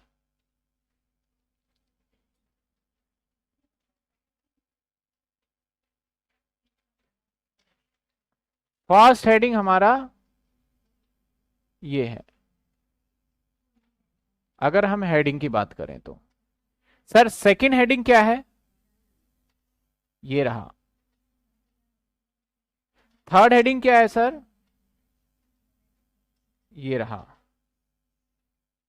फोर्थ हेडिंग क्या है सर, ये रहा। फिफ्थ हेडिंग क्या है सर, ये है। और सिक्स हेडिंग क्या है सर, ये है। यानी अगर मैं कॉस्ट शीट को डिटरमाइन करने जाऊं तो कॉस्ट शीट कितने हेडिंग याद रखने हैं हमें, पहला क्या है सर प्राइम कॉस्ट, दूसरा क्या है ग्रॉस फैक्ट्री कॉस्ट, तीसरा क्या है नेट फैक्ट्री कॉस्ट, उसके बाद क्या है कॉस्ट ऑफ प्रोडक्शन, फिर क्या है कॉस्ट ऑफ गुड सोल्ड, और लास्ट है हमारा कॉस्ट ऑफ सेल्स। ठीक है ना, फिर से पांचों हेडिंग, 6 हेडिंग देखिए। पहला प्राइम कॉस्ट, प्राइम कॉस्ट को दूसरा नाम क्या कहते हैं, डायरेक्ट कॉस्ट। दूसरा क्या है सर हमारा, दूसरा फैक्ट्री कॉस्ट, फैक्ट्री कॉस्ट को हम और क्या कहते हैं, वर्क कॉस्ट भी कहते हैं लेकिन नेट वाले को। इसके बाद फैक्ट्री कॉस्ट के बाद क्या आएगा हमारा, net factory cost, net factory cost के बाद कॉस्ट ऑफ प्रोडक्शन, माल बनाने का खर्चा, फिर कॉस्ट ऑफ गुड्स सोल्ड और लास्ट में कॉस्ट ऑफ सेल्स। ये 6 पॉइंट आपको याद रखने होंगे जो हेडिंग है। WIP वाला जो सेक्शन है ना, WIP ये बहुत रेयर यूज होता ही नहीं, मान के चलो ये वाला पॉइंट तो यूज क्यों नहीं होता सर ये वाला यूज, क्योंकि बहुत कम कंपनी में WIP का स्टॉक जो रखते हैं वो आपको दिया होगा एग्जाम्पल क्वेश्चन में। सर प्राइम कॉस्ट निकालने से पहले की बात करें, प्राइम कॉस्ट निकालने से पहले की बात करें तो हमें परचेज लिखना है, ओपनिंग स्टॉक लिखना है, माइनस करेंगे क्लोजिंग स्टॉक, और ये स्टॉक कौन से वाला होगा, रॉ मटेरियल वाला होगा, और प्लस कर देंगे सारे डायरेक्ट एक्सपेंस, वेजेस हो चाहे मैन्युफैक्चरिंग एक्सपेंस हो, क्या निकल के आएगा, प्राइम कॉस्ट। प्राइम कॉस्ट के बाद हम फैक्ट्री के खर्चे को अगर हम इसमें ऐड ऑन कर दे तो हमारा क्या निकल के आ जाएगा, ग्रॉस फैक्ट्री कॉस्ट। उसमें WIP को माइनस प्लस अगर कर दे तो क्या आ जाएगा, नेट फैक्ट्री कॉस्ट। और WIP के बाद अगर हम उसके अंदर एडमिन के खर्चे और जोड़ दें जो कि ऑफिस के खर्चे होते हैं तो क्या आ जाएगा हमारा, कॉस्ट ऑफ प्रोडक्शन। उसके बाद हम ओपनिंग और क्लोजिंग स्टॉक माइनस प्लस कर दें तो क्या आ जाएगा हमारा, कॉस्ट ऑफ गुड सोल्ड। और उसके बाद कॉस्ट ऑफ अगर सेलिंग एंड डिस्ट्रीब्यूशन माइनस हम प्लस कर देते हैं इसके अंदर जो भी होना है, क्या आएगा हमारा, कॉस्ट ऑफ सेल्स। और प्रॉफिट अगर कॉस्ट ऑफ सेल्स में हम ऐड ऑन कर दे तो निकल के आएगा सेल्स, अगर सेल्स दे दे तो बीच का डिफरेंस प्रॉफिट या लॉस जो भी निकलेगा वो निकाल सकते हैं। तो ये बेसिकली हम जब भी कोई भी क्वेश्चन करेंगे ना वो इस फॉर्मेट में करने वाले हैं। इसी फॉर्मेट को ना एक मैंने सिस्टमेटिक तरीके से कर दिया है। अभी फिर से देखते हैं अभी क्या सीखा है, देखते हैं कितने बच्चों को याद है नहीं है। चलिए देखिए, पहले हमने क्या देखा सर, कॉस्ट शीट का फॉर्मेट देख रहे हैं। सबसे पहले क्या था sir, raw material consume. Raw material देखो एक ना मजे की बात है, रॉ मटेरियल कंज्यूम, कंज्यूम का मतलब पता है क्या होता है, ओपनिंग स्टॉक प्लस में परचेज माइनस में, ये होता है raw material consume. Raw material consume अगर आप लोगे ना तो आप ये वाली चीज ध्यान से देखो, ध्यान से देखो, ये ऊपर वाली बातें जो लिखी है वही है, या तो आपको एग्जामिनर ये देगा या तो फिर ये देगा, समझ रहे हो बात आप, क्योंकि इसी को कंज्यूम के फॉर्मेट में भी आपको दिया जा सकता है। फिर हमने क्या करा, डायरेक्ट वेजेस और डायरेक्ट एक्सपेंस, क्या निकल के आया पहला topic, prime cost. Prime cost का मतलब वो खर्चा जो कि डायरेक्टली हमें पता चल जाता है। इसके बाद फैक्ट्री ओवरहेड आएंगे सर। फैक्ट्री ओवरहेड में क्या क्या हो सकता है वो वर्किंग नोट नंबर 1 में चेक करते हैं। तो चलिए हम factory overhead working note number 1 में देख ही लेते हैं। ये सारे लिस्ट मैंने लिख दिया है फैक्ट्री ओवरहेड। जब भी आप क्वेश्चन करोगे तो परेशानी होने ही वाली नहीं है आपको, क्यों, क्योंकि सारी चीजें मैं पहले से ही लेके चल रहा हूं। तो सर फैक्ट्री में क्या क्या आ सकता है sir, unproductive wages. Unproductive wages मतलब वही जो खाली टाइम जा रहा है लंच में। इसके बाद सर एस्टिमेटिंग। एस्टिमेटिंग का मतलब होता है अंदाजा लगाना कि इतना काम करने में कितना खर्चा आएगा, यानी प्लानिंग करना एक तरीके से। इसके बाद आपका कैंटीन वेलफेयर एक्सपेंस, वर्कर वगैरह जाते हैं ना खाना खाने आने के लिए, तो कैंटीन वगैरह उसका खर्चा हो गया फैक्ट्री में। गोडाउन का एक्सपेंस, ये थोड़ा सा स्पेस रह गया, गोडाउन एक्सपेंस है। ब्रांचेस एक्सपेंस, अगर मेरे एक से दो ज्यादा गोडाउन है, मान लेते हैं गोडाउन एक नहीं होता ना, एक हो गया दूसरा हो गया, तो ये सारे फैक्ट्री का ही खर्चा माना जाता है। आपका डेप्रीसिएशन, फैक्ट्री के अंदर जो मशीनरी चल रहा है उसके ऊपर, मान लो मैं कहूं ऑफिस के अंदर प्रिंटर है तो उसका डेप्रीसिएशन ऑफिस में जाएगा, ठीक है। इसके बाद कंज्यूमेबल स्टोर, छोटे मोटे खर्चे ऐसे हो जाते हैं जो कि ऑफिस में, जैसे कंज्यूमेबल स्टोर की मैं बात करूं तो जैसे मशीनरी के अंदर कॉटन लग जाता है, मशीनरी के अंदर ग्रीसिंग करनी पड़ जाती है, मशीनरी के अंदर ऑयलिंग करनी पड़ जाती है, तो इसको हम कंज्यूमेबल स्टोर में रख देते हैं। ट्रेनिंग वर्कर, वर्कर को हम ट्रेनिंग देंगे, जब वर्कर को ट्रेनिंग देंगे that is also part of क्या है हमारा, ये एक्सपेंस है। वर्कर को जब कभी भी हम ट्रेनिंग देंगे तो ये भी हमारा क्या माना जाएगा सर, ये भी हमारा माना जाएगा एक्सपेंस। इसके बाद सर ट्रेनिंग के बाद क्या है हमारा, पावर जो यूज होगा। मैंने शायद पीछे ना पावर वहां ले लिया था, पावर आपका इसका पार्ट माना जाएगा। अब ये ध्यान रखना होगा कि डायरेक्ट का है इनडायरेक्ट का है। मैं देख लेता हूं एक बार मैंने पावर कहां कंसीडर किया, मुझे याद है मैंने यहां तो नहीं ले लिया पावर, नहीं यहां पावर नहीं लिया मैंने, पावर का डिस्कशन ही नहीं किया यहां पे। चलिए पावर। इसके बाद rent warehouse, warehouse का मतलब गोडाउन ही होता है एक तरीके से जहां माल को रखते हैं। लूज टूल्स रिटर्न ऑफ, अब लूज टूल्स देखो प्रिलिमिनरी एक्सपेंस रिटर्न ऑफ या under writer commission return of वो नहीं आएगा, लेकिन लूज टूल्स रिटर्न ऑफ यहाँ पे आएगा। तो कितने खर्चे हो गए हमारे, मैंने यहाँ पे लिखे हैं, वैसे तो बहुत हो सकते हैं लेकिन मैं गिन लेता हूं, 1 2 3, ये क्या सीख रहे हैं हम, 4 5 6 7 8 9 10 और 11, ये क्या सीख रहे हैं सर, फैक्ट्री के खर्चे कौन कौन से होते हैं उसकी बातें चल रही है अभी, के फैक्ट्री के खर्चे कौन कौन से होंगे। इसके बाद और भी है क्या? बिल्कुल सर, और भी खर्चे हैं हमारे फैक्ट्री के। देखिए क्या क्या फैक्ट्री के खर्चे हैं। और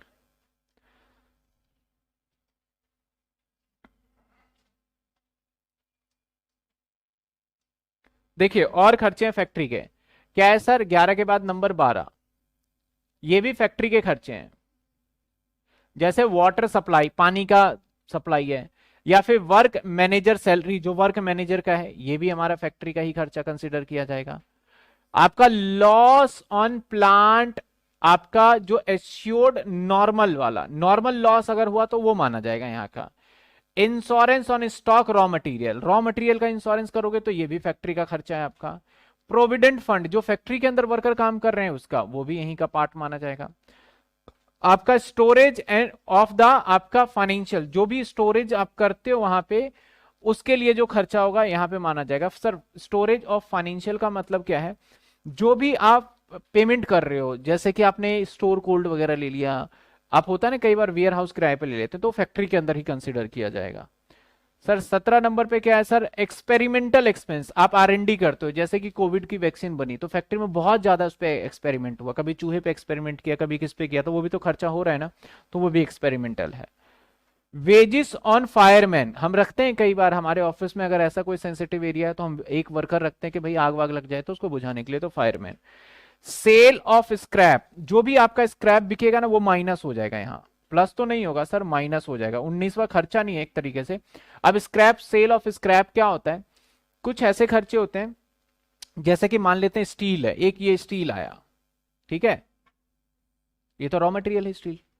अब इसमें से अगर कटोरी निकालनी हो तो कितना भी आप करोगे तो ये कटोरी निकाल पाओगे या प्लेट निकाल पाओगे? जो ये वाला हिस्सा बीच का, ये तो स्क्रैप में ही जाएगा ना। तो इस स्क्रैप को बेचते हो तो वो आपका जो आता है वो माइनस कर दिया जाता है, लेकिन ये डायरेक्ट है या इनडायरेक्ट वो देखना पड़ेगा हमें, ठीक है।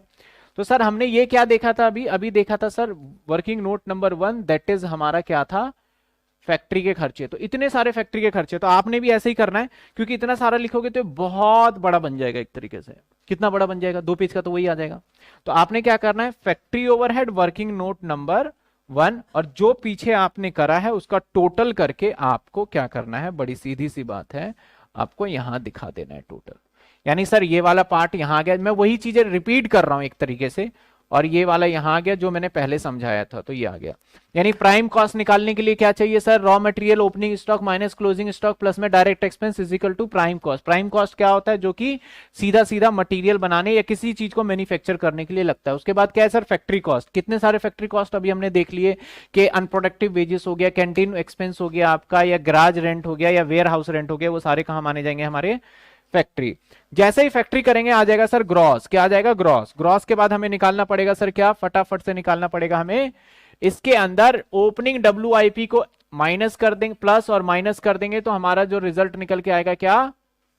Net factory cost. अभी करा था मैं, दोबारा दोबारा रिपीट करवा रहा हूं ताकि आपको थोड़ा समझ में आ जाए। क्या आ जाएगा? Net factory. यानी सर अगर मैं ग्रॉस फैक्ट्री और नेट फैक्ट्री के बीच में फासले की बात करूं तो स्टॉक का फासला है और कोई भी फासला नहीं है, वो भी क्या? WIP ओपनिंग और क्लोजिंग।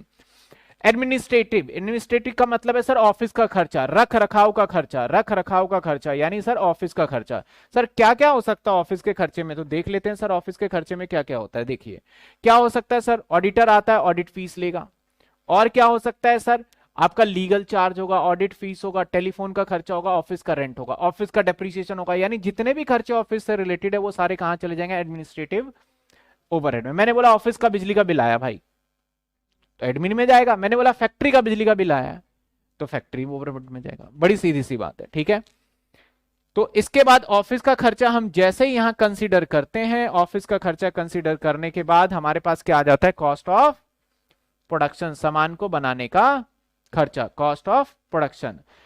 यानी कितने हेडिंग हो गए? देखो सबसे पहले प्राइम कॉस्ट कर चुके हैं, ग्रॉस फैक्ट्री कॉस्ट कर चुके हैं, नेट फैक्ट्री कॉस्ट हो गया, चौथा था कॉस्ट ऑफ प्रोडक्शन। 6 ही बताए थे ना, 5वां, और ये क्या है हमारा? छठा।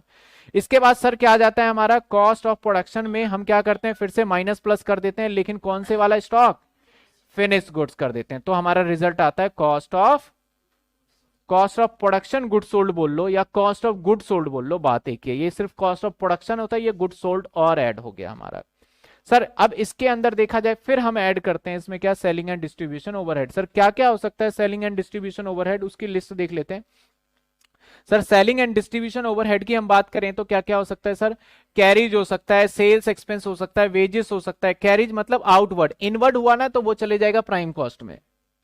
कैरिज इनवर्ड हुआ तो कहां चले जाएगा? प्राइम कॉस्ट में। आउटवर्ड हुआ तो यहां आ जाएगा। सेल्स सेलिंग एक्सपेंस हो सकता है, वेजेस, प्रिंटिंग एंड स्टेशनरी, जो आप सेल्स करते टाइम पे जो भी आप बिल वगैरह लेके जा रहे हो उस टाइम पे, कमीशन पेड कर रहे हो अपने दुकानदार वगैरह को तो वो है। डिस्काउंट ऑन सेल दे रहे हो तो वो भी आपका खर्चा है। कॉस्ट ऑफ सैंपल, सैंपल आपने जो दिया उसका खर्चा है, यहीं पे आएगा आपका। आपका मार्केटिंग रिसर्च एक्सपेंस आएगा, ट्रेवलिंग एक्सपेंस आएगा, जो आपका एजेंट है जो सामान बेचने जा रहा है वो अपने सैलरी तो ऑलरेडी लेगा ना, तो उसका खर्चा यहां जाएगा। तो जैसे ये हम कंप्लीट कर देते हैं सर, हमारे पास जो रिजल्ट आ जाता है कॉस्ट ऑफ सेल्स आ जाता है। कॉस्ट ऑफ सेल्स के बाद हमारा क्या आता है सर? प्रॉफिट, बीच का बैलेंसिंग फिगर, और लास्ट में क्या निकल जाता है सर? सेल्स। हमारा लास्ट में पूछा जाएगा सर हमसे, फाइनली देखा जाए तो सेल ही पूछा जाएगा। हम क्वेश्चन बाद में देखेंगे, पहले हम यहां तक समझ लेते हैं। एक बार और हम डिटेलिंग में समझते हैं इसको कि सर कॉस्ट शीट वाक्य में है क्या। तो अगर मैं समझाऊं आपको सर कॉस्ट शीट है क्या, सर कॉस्ट शीट बेसिकली 6 पार्टों में बांट दिया गया है ना? आपने ही बताया अभी सर कॉस्ट शीट को कितने पार्ट में बांटा गया है? 6 पार्ट में बांट लिया गया है। सर 6 पार्ट कौन कौन सा बांट लिया गया है?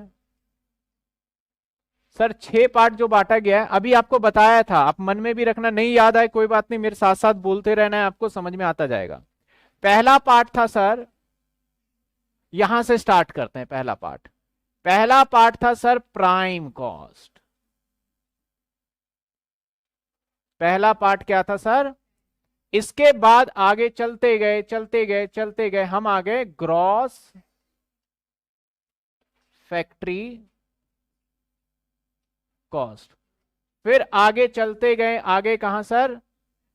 Net factory cost. Net factory cost. फिर आगे चलते गए कहां आए? Cost of production.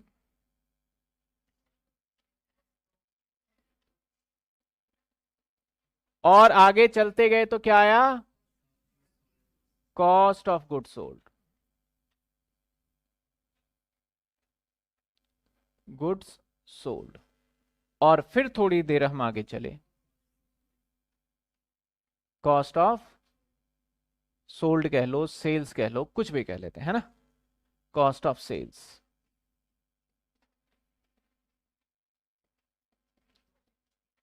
इसके बाद फिर प्रॉफिट और सेल, अगला स्टेप। हमें तो ये 6 पॉइंट मेजर याद रखने हैं ना। फिर प्रॉफिट या फिर सेल, जो भी कह रहे हो। यानी सर ये पहला पड़ाव है जिसको पता करना है। फिर आपका अगला आएगा ये, उससे अगला आएगा ये, उससे अगला आएगा ये पता होना चाहिए। मैं ये तो बोल रहा हूं, आपको पता होना चाहिए क्या है। यानी सर पहला आएगा आपका प्राइम कॉस्ट, फिर आएगा ग्रॉस फैक्ट्री, फिर आएगा नेट, फिर आएगा प्रोडक्शन, फिर आएगा गुड सोल्ड, और फिर लास्ट में कॉस्ट ऑफ सेल्स। लेकिन सर यहां से यहां तक अगर आपको चलना है ना, इतनी आसानी नहीं है। अगर आपको यहां से यहां का सफर पूरा करना है तो आपको नॉलेज होनी चाहिए। सर यहां से यहां तक के सफर को पूरा करने के लिए किसकी नॉलेज होनी चाहिए?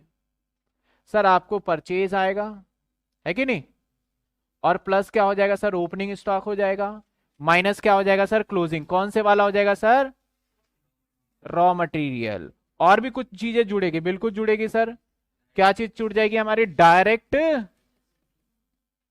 मैं एक शब्द में बोल देता हूं, एक्सपेंस।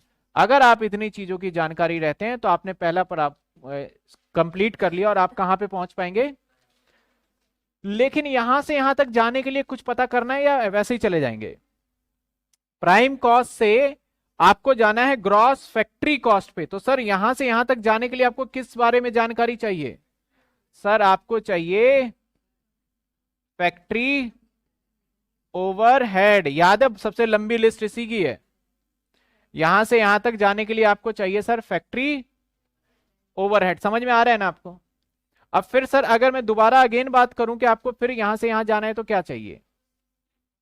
यहां से यहां जाने के लिए सर दो ही बातों को आपको जानकारी चाहिए, एक प्लस होगा एक माइनस होगा। एक होगा ओपनिंग स्टॉक, एक होगा माइनस क्या होगा सर? Closing stock. और वो भी कौन सा? WIP। सर अगर आप यहां से यहां तक पहुंच गए हैं तो फिर ज्यादा दूरी नहीं रही। यहां से यहां जाने में क्या चाहिए आपको? यहां से यहां तक जाने में क्या चाहिए? एडमिन एक्सपेंस यानी ऑफिस का एडमिन एक्सपेंस, ऑफिस के खर्चे। अगर आपको ऑफिस के खर्चे की जानकारी है तो आप बहुत आसानी से यहां से यहां तक जा सकते हैं। अगली बात करें, आप अब यहां से यहां तक जाना है तो क्या चाहिए आपको? सर फिर से चाहिए यहां से यहां तक जाने के लिए कहानी वही, ओपनिंग स्टॉक और क्लोजिंग स्टॉक, लेकिन कौन सा? एफ जी वाला चाहिए आपको। इसके बाद लास्ट लास्ट लास्ट यहां से यहां तक जाने के लिए आपको क्या चाहिए सर? Selling and distribution. यानी ये सारी अगर जानकारी है ना तो कॉस्ट शीट आपके बाएं हाथ का खेल है, कुछ भी नहीं है, सिर्फ डेटा आपको गिवन है, डेटा फिल करिए और आप 7 नंबर ले जाइए, एग्जामिनर ये कहता है। तो सर यानी यहां से जर्नी स्टार्ट होगा और यहां तक खत्म होगा। मेजर हेडिंग कितने मैंने बता दिए? 6, याद है? Prime cost, gross factory cost, net factory cost, cost of production, और इसके बाद कॉस्ट ऑफ गुड्स सोल्ड, और लास्ट है कॉस्ट ऑफ सेल्स। यहां तक किसी बच्चे को दिक्कत है तो बताइए।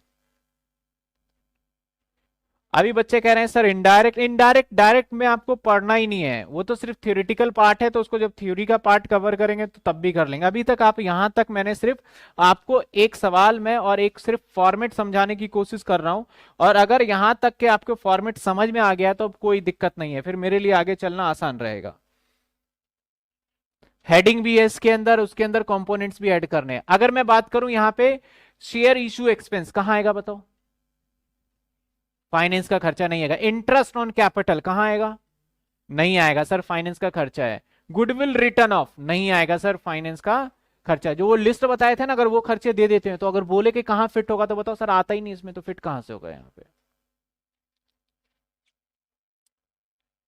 क्लियर? चलिए हम आगे चलते हैं। एक सवाल है मेरे पास जो मुझे करना है, जो कि सिर्फ फिल करके आपको दिखाना है, लेकिन उससे पहले मैं आपको कुछ नए नए वर्ड से भी और बता दूं कि क्या क्या वर्ड होते हैं।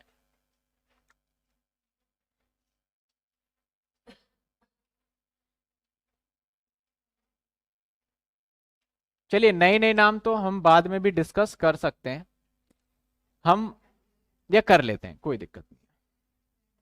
देखिए हमने अभी सीखा प्राइम कॉस्ट, अब अंदाजा लग गया होगा प्राइम कॉस्ट कैसे होता है।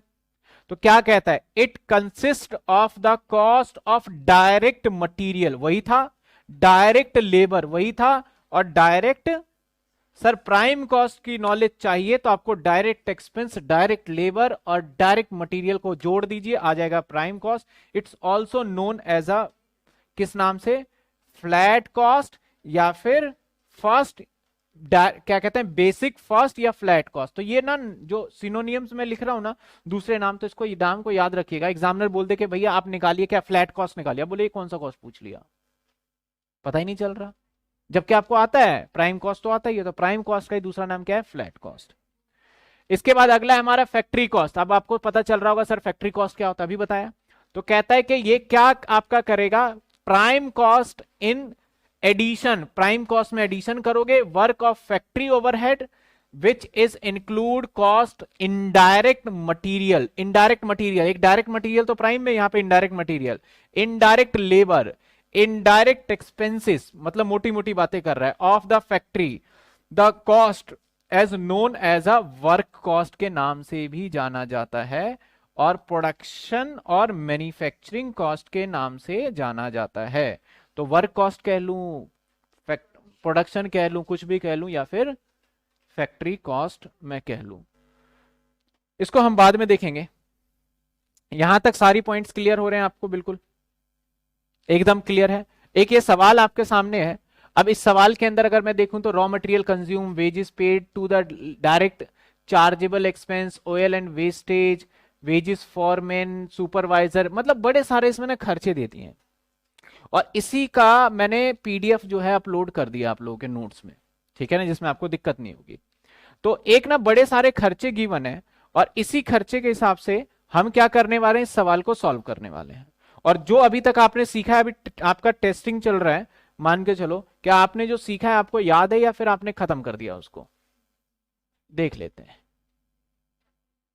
तो इस सवाल को करने का, इस टाइप के सवाल को करने का सबसे आसान तरीका होता है, पहले ना फॉर्मेट लिख लो, यानी हेडिंग हेडिंग लिख लो पहले ही, फटाफट क्या करना है फिर फिल करना है। हम ऐसा कभी भी नहीं करेंगे कि पहले प्राइम कॉस्ट ढूंढ ढूंढ के निकालेंगे, फिर ये निकालेंगे वो निकालेंगे, ऐसा नहीं करने वाले हैं। हम क्या करेंगे, बड़ी सीधी सी बात है, पहले ही हम क्या करेंगे, यहां पे अपने हेडिंग लिख लेंगे। 6 हेडिंग तो याद ही है सर। और रही बात सर कितने लाइन छोड़ना है, एक एक लाइन ही छोड़ना है, बाकी नोट बना के तो लिख ही देते हैं हम। ये हमारा फॉर्मेट बन गया, तैयार हो गया कॉस्ट शीट का। किसका? कॉस्ट शीट का। सर डेबिट नहीं लिखोगे? अरे कॉस्टिंग में डेबिट क्रेडिट का कोई काम नहीं है, ठीक है। ये इसके आगे कंटिन्यू करूंगा मैं, जैसे यहां भर जाएगा तो आगे लेके जाऊंगा। तो ज्यादातर सवाल में ना डब्ल्यूआईपी होता नहीं है, तो मैं सबसे पहले ऐसे सवाल में जब फॉर्मेट बनाता हूं ना तो क्वेश्चन में, तो मैं देखता हूं डब्ल्यूआईपी है कि नहीं है। अगर जो पार्ट नहीं है ना उस पार्ट को हम आगे शिफ्ट करते जाएंगे, एक पार्ट खत्म करते जाएंगे। मान लो डब्ल्यूआईपी नहीं है तो हमारा सीधा आ जाएगा फैक्ट्री कॉस्ट या नेट फैक्ट्री कॉस्ट आ जाएगा सीधा। तो डब्ल्यूआईपी है या नहीं है, है या नहीं है, है या नहीं है, है या नहीं है, है नहीं, क्या है बताओ? नहीं है। तो सर पहली हेडिंग इतने में आ जाएगा प्राइम कॉस्ट, इसके बाद इतने में आ जाएगा फैक्ट्री कॉस्ट, फैक्ट्री को नेट ही बोल देंगे क्योंकि डब्ल्यूआईपी नहीं है। इसके बाद जैसे ही फैक्ट्री कॉस्ट हम यहां पे आने वाला है, इसके बाद हमारा क्या आएगा, अगला जो हेडिंग आएगा हमारा, इधर से जोड़ जाड़ के हम ले आएंगे क्या, कॉस्ट ऑफ प्रोडक्शन। इसके बाद आएगा कॉस्ट ऑफ गुड सोल्ड। इसके बाद आएगा कॉस्ट ऑफ, और लास्ट में हम लिख लेंगे सेल्स, और एग्जामिनर को जवाब मिल जाएगा उसका। ये सारे हमारे हेडिंग मैंने तैयार कर लिए। अब अंदर के कंटेंट लिख लेंगे। सबसे पहले है रॉ मटेरियल कंज्यूम, तो यहां का पार्ट है हमारा रॉ मटेरियल कंज्यूम, यहां का पार्ट है।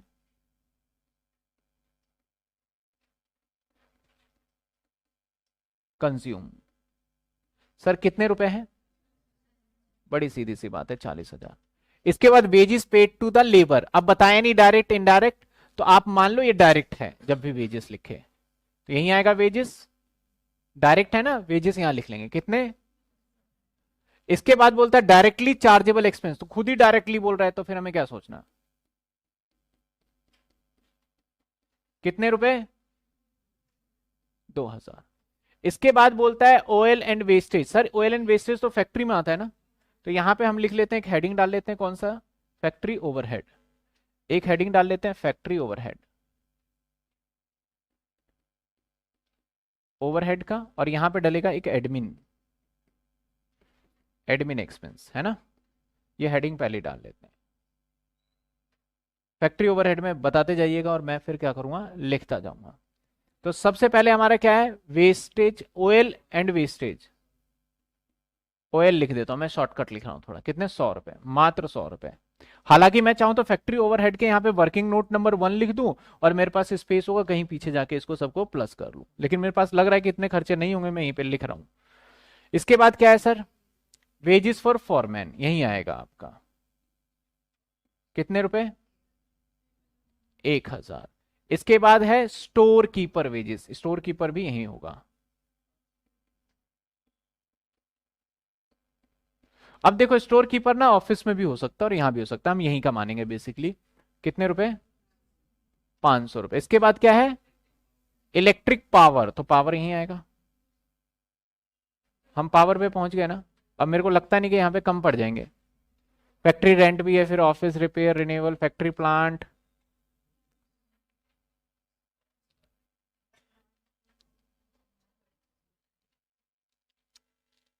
एक काम करते हैं, हम एक नए पेज पे चलते हैं और वहां पे सारे फैक्ट्री के खर्चे लिख लेते हैं, है ना, ऐसा कर ले।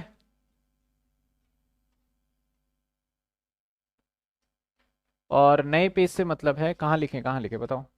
चलो यहीं एडजस्ट कर लेते हैं, छोटा छोटा लिखता हूँ मैं अब, थोड़ा एडजस्टमेंट आपको करना पड़ेगा बस। मैं थोड़ा छोटा छोटा लिख लेता हूँ। सबसे पहले क्या था बताओ दोबारा, ऑयल, ऑयल कितने का था, 100 रुपए। इसके बाद क्या था, वेजेस, कितने हैं वेजेस, 1,000 रुपए। इसके बाद स्टोर कीपर ना, स्टोर कीपर कितने, 500। इसके बाद पावर कितने सर, 200 रुपए। सारे फैक्ट्री के हैं ये। Lighting, lighting 500।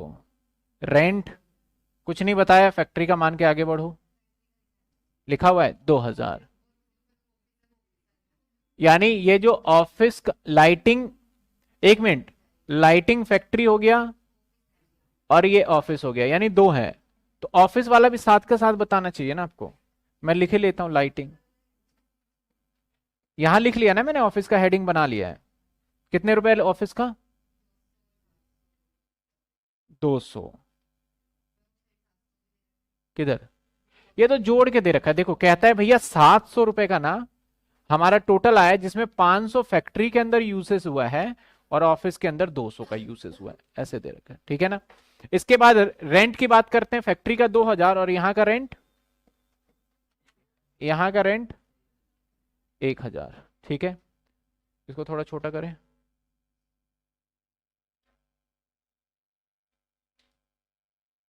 अकाउंट्स में सबसे बड़ी समस्या यही है।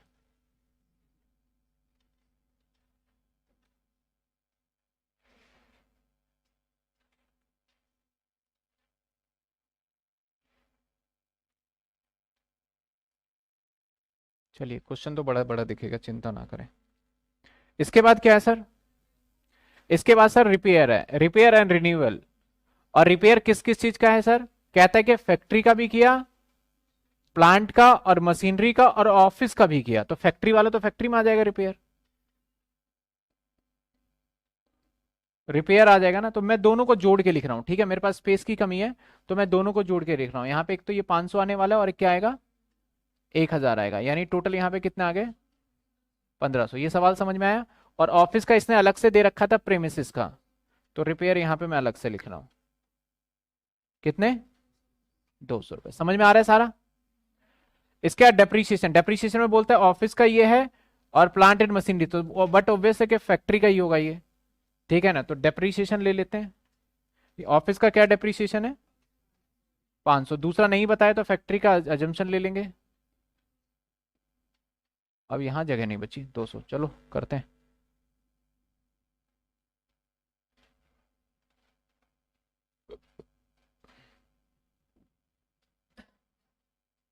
आगे चलते हैं। और क्या दे रखा है हमें, कंज्यूमेबल स्टोर। अब कंज्यूमेबल स्टोर कहां का होता है सर, याद है, कुछ कराया था। ऐसे ऐसे कुछ आइटम अगर आ जाए जैसे भूल जाते हो आप, तो मैं आपको याद दिला दूं कि ये जो लिखा है ना, इसमें सब कुछ डाल दिया मैंने। क्या कंज्यूमेबल स्टोर है यहाँ पे, दिख रहा है इसमें 7 नंबर पे, हाँ देखिए कंज्यूमेबल स्टोर। तो यहां से भी, लिस्ट से भी आप क्या कर सकते हो, चेक कर सकते हो कि अगर आपको दिमाग से ना रहे कि भैया ये कहां जाएगा। तो मैंने मैक्सिमम डालने की कोशिश की है। कंज्यूमेबल स्टोर डाल दे फैक्ट्री में, कितने रुपए, 1000। टोटलिंग में बड़ी दिक्कत होगी यहाँ पे, मुझे लगता है टोटलिंग में बड़ी दिक्कत हो जाएगी। चलिए इसके बाद क्या है, कंज्यूमेबल स्टोर, मैनेजर का सैलरी। सर मैनेजर कहाँ पे है, ये बताया नहीं है।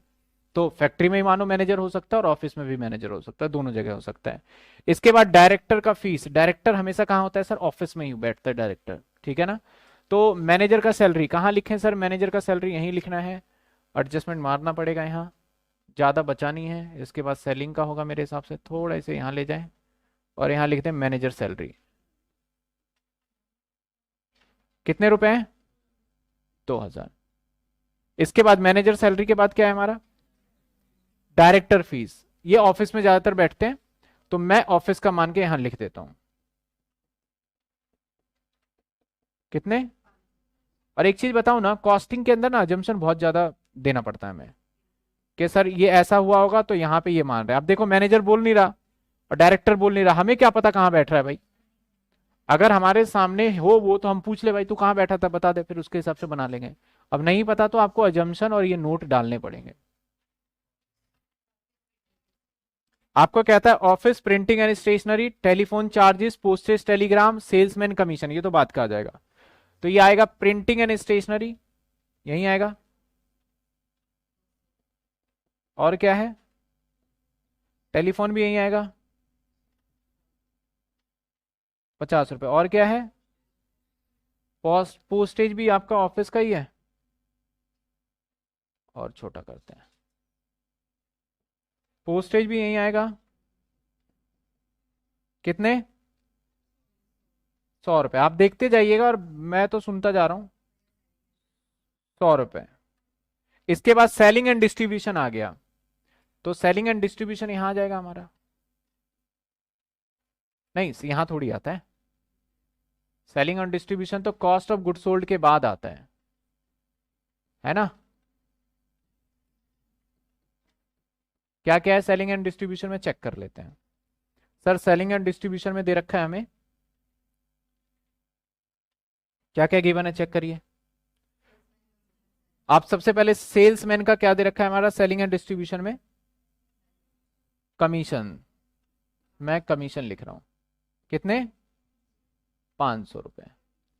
इसके बाद ट्रैवलिंग एक्सपेंस, फिर आपका एडवर्टीजमेंट, कितने? 500। इसके बाद सर वेयर हाउस कहाँ होता है? हाँ, ये एग्जैक्टली ये कहाँ होता है? फैक्ट्री में होता है। इसके बाद कैरेज, लेकिन ना वेयर हाउस ना यहां भी होता है सेलिंग डिस्ट्रीब्यूशन के टाइम पे। इसके बाद क्या है? Carriage outward. कैरिज आउटवर्ड तो यही आएगा, कितने? बस एक वेयर हाउस रह गया, इसको एडजस्टमेंट मारना है। वेयर हाउस को एडजस्टमेंट करना है ना?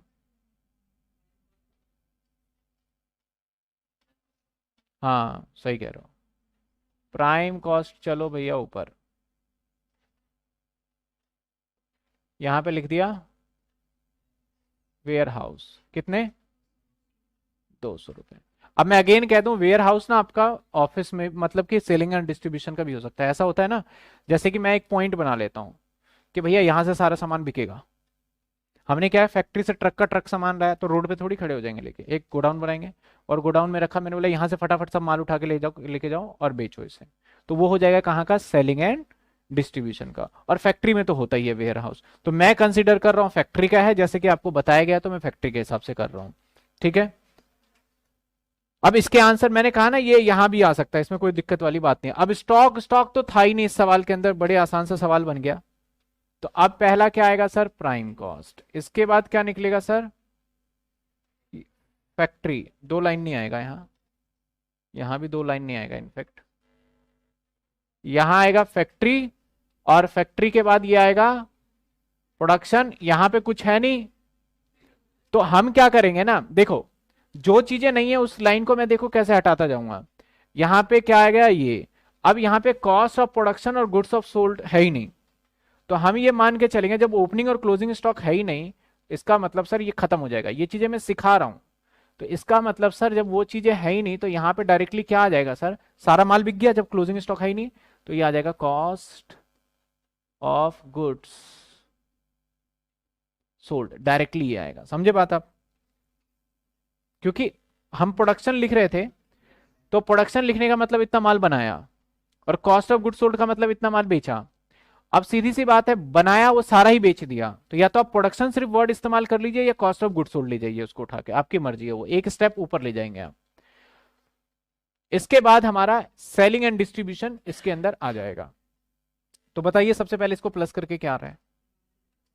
पहले वाले का 52, इसको अलग मार्कर से रेड से लिख देते हैं, इसको है 52। अब 52 का साथ साथ साथ साथ जोड़ना है अपने, क्या आ रहा है?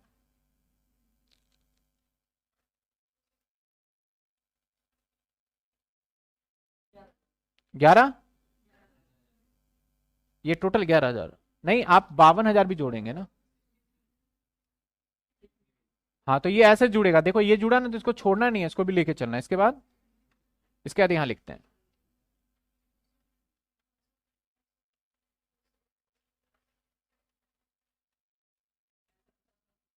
65,000। इसके बाद यहां पे आ जाते हैं, यही आ जाएगा 65,750।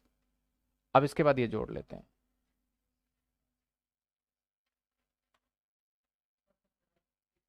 67,100 रुपये, ठीक है।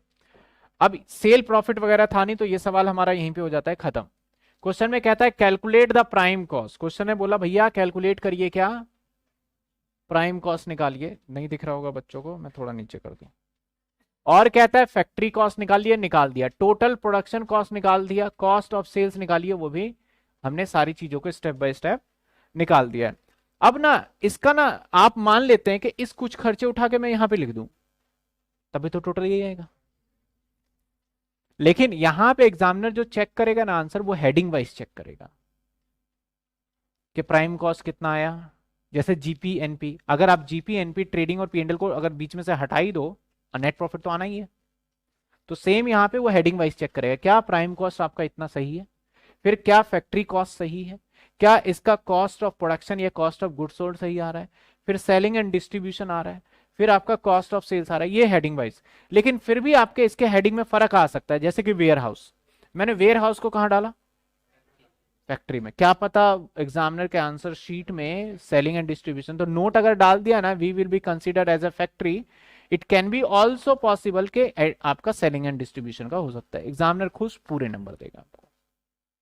सेम ऐसे कुछ ऐसे खर्चे हैं जो कि आपका कॉन्फ्लिक्ट कर रहा होगा, जैसे डायरेक्टर सैलरी दोनों जगह हो सकता है, जैसे कि आपका मैनेजर का सैलरी, सर दोनों जगह मैनेजर हो सकता है। तो मुझे जैसे जहां सुटेबल लगा वैसे डाला, आप भी उसी के हिसाब से चलेंगे, ठीक है। किसी को डाउट? सर नहीं, क्वेश्चन करें, क्वेश्चन करें, करते करते याद हो जाएगा। हाँ बिल्कुल, सारे जो टेबल है क्वेश्चन करते करते आपको डेफिनेटली याद हो जाएगा। कोई दिक्कत कोई परेशानी यहां तक बताइए।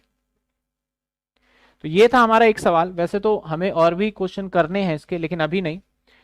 तो आज स्टार्टिंग है, तो बस हमने सिंपली क्या करा, कहां तक खत्म कर लिया सर, हमने इसको खत्म कर लिया। बेसिक बेसिक चीजें कॉस्ट शीट के अंदर जो हम कर सकते थे, वो सारे पॉइंट को हमने बेसिक बेसिक चीजें को कवर कर लिया है।